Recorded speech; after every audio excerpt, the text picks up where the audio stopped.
नमस्कार। जीव ईश्वर माया से पहले माया ही होती है और जीव अज्ञानतावश या फिर बेहोशी में माया की ही भक्ति कर रहा होता है।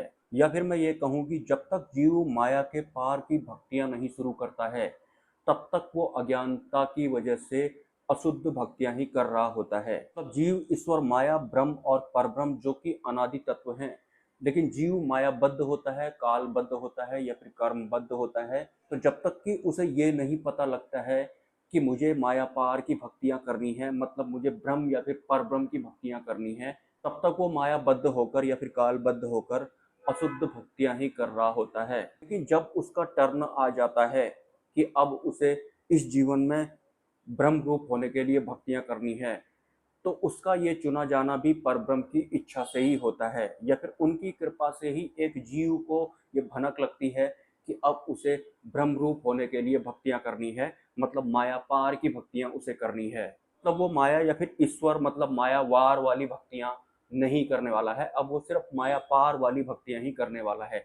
तो उसके लिए गुरु भी बिल्कुल सेपरेट होते हैं, क्योंकि परब्रह्म परमात्मा से कनेक्टेड होते हैं। क्योंकि शरण में जब एक जीव आता है, तब जाकर वो माया पार की भक्तियां शुरू करता है और तब जाकर के जितने भी अन्य आवरण होते हैं, जिनकी वजह से वो अनंत जन्मों से बंधा हुआ होता है, वो सब एक एक करके छूटने लगते हैं। लेकिन माया पार भक्ति के बारे में पता लगने के बाद भी या फिर सत्पुरुष की शरण में आने के बाद भी, यहाँ सत्पुरुष या फिर अक्षर ब्रह्म या फिर अंतिम गुरु से मेरा मतलब है स्वामी नारायण वाली व्यवस्था, इनके अलावा माया पार वाली भक्तियों के बारे में इस पृथ्वी लोक में कोई भी जो अन्य गुरु वगैरह होते हैं, हालांकि वो गुरु नहीं होते हैं, वो माया के अधीन ही होते हैं, उन्हें पूर्ण जानकारी नहीं होती है मुक्ति मोक्ष के बारे में। मतलब वो माया वाले मोक्ष के बारे में जानते हैं या फिर काल वाले मुक्ति के बारे में वो जानते हैं। तो पात्रता सिर्फ उनके पास होती है जिनको भगवान स्वामीनारायण द्वारा चुना गया होता है, वही हमारे अंतिम गुरु होते हैं और वही सत्पुरुष भी होते हैं या फिर अक्षर ब्रह्म भी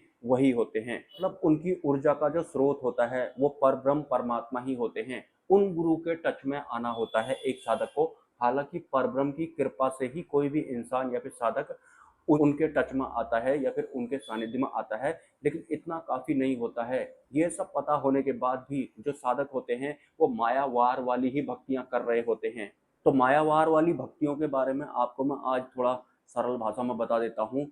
सत रज और तमोगुण के अधीन में जितने भी ईश्वर या फिर देवता आते हैं, वो सब माया में होते हैं या फिर वो मायावार वाले होते हैं, जिनमें त्रिदेव भी शामिल हैं, जिनमें भगवान श्री कृष्ण भी शामिल हैं। वो भी मायावार वाली भक्तियों में ही आते हैं।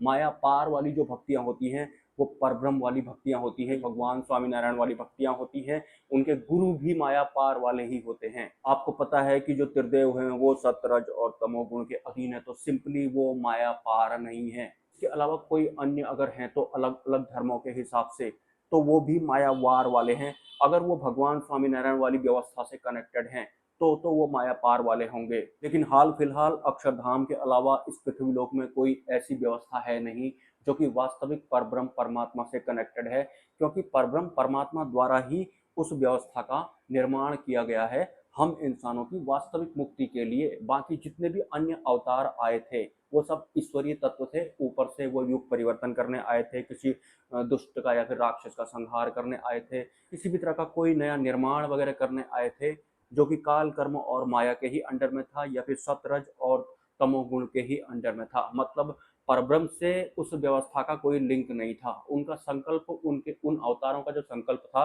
वो सतरज और तमोगुण के अधीन ही था। मतलब माया पार जाने जैसा उसमें कुछ भी नहीं था।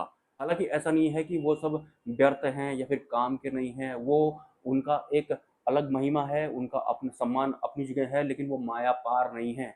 माया पार वाले जो परब्रह्म होते हैं या फिर जो भगवान होते हैं या फिर जो अवतार भी अगर वो होते हैं, तो फिर वो ऐसा कोई भी काम नहीं करते हैं जिसमें कि माया शामिल रहती है या फिर युग परिवर्तन करने जैसा कोई कृत्य शामिल रहता है या फिर किसी राक्षस का वध करने जैसा कृत्य शामिल रहता है।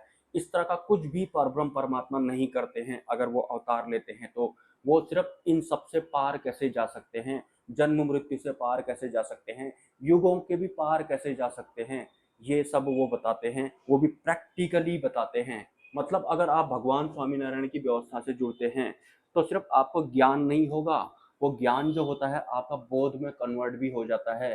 भगवान स्वामीनारायण ने अपनी जीवन यात्रा के दौरान जो किया था, उन सभी पहलुओं को उनके सानिध्यरत जो थे उन्होंने इस किताब में उतारा है।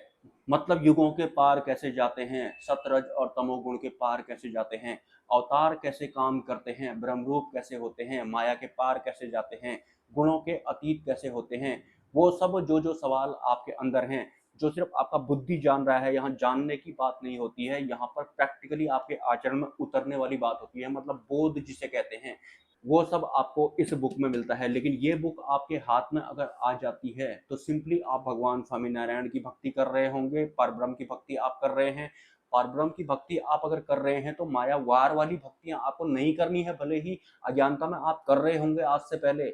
माया वार वाली भक्तियों के बारे में मैंने बता दिया है। आपका भगवान सतरज और तमोगुण के अंडर में होना नहीं चाहिए, और बुद्धि से जाना गया और मन से माना गया भी आपका भगवान होना नहीं चाहिए। वो सब माया वार वाले भगवान या फिर ईश्वर या फिर गॉड होते हैं आपके अलग अलग धर्मों के हिसाब से। मैं क्लियरली आपको बता रहा हूँ, मतलब बुद्धि वाला भगवान वो होना नहीं चाहिए। बुद्धि से जाना गया है और मन से जिसको माना है आपने, हालांकि बड़ी अच्छी वाली फीलिंग आती है किसी को भी मानने में, क्योंकि मन की जो सत्ता है वो माया द्वारा चलाई जाती है, और आपकी इंद्रियों को कैसा अच्छा लगता है वो माया को बहुत अच्छी तरह पता है। तो किसी भी विचार को मनवाने में और आपके अंदर उसको बिठाने में, वो भी अच्छी वाली फीलिंग के साथ, ये काम ठगनी माया बहुत अच्छी तरह जानती है।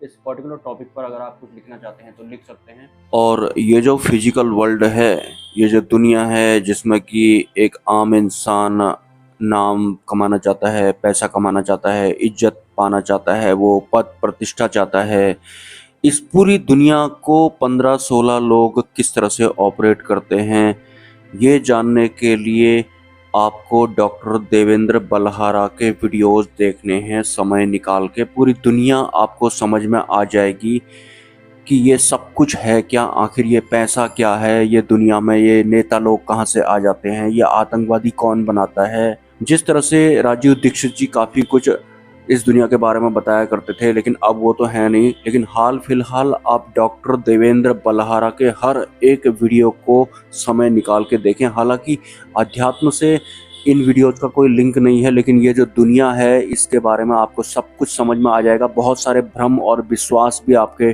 टूटेंगे और वास्तविक सच ही आपको पता लगेगा इस दुनिया का। ये पता होना बहुत ज़्यादा ज़रूरी है, किस तरह से आम जनता को लपेट दिया गया है 15-16 लोगों द्वारा, वो भी पता नहीं कितने वर्षों से। आपको पता होना चाहिए कि इस दुनिया में जो ये बहुत तरह की फर्जी बीमारियां चलाई जाती हैं, या फिर बहुत तरह का कुछ ऐसा चलाया गया है जो कि आज तक आपको पता नहीं होगा कि वो सच था भी या नहीं। तो डॉक्टर देवेंद्र बलहारा जी के वीडियोज आप सभी लोगों को जरूर देखने हैं। धन्यवाद।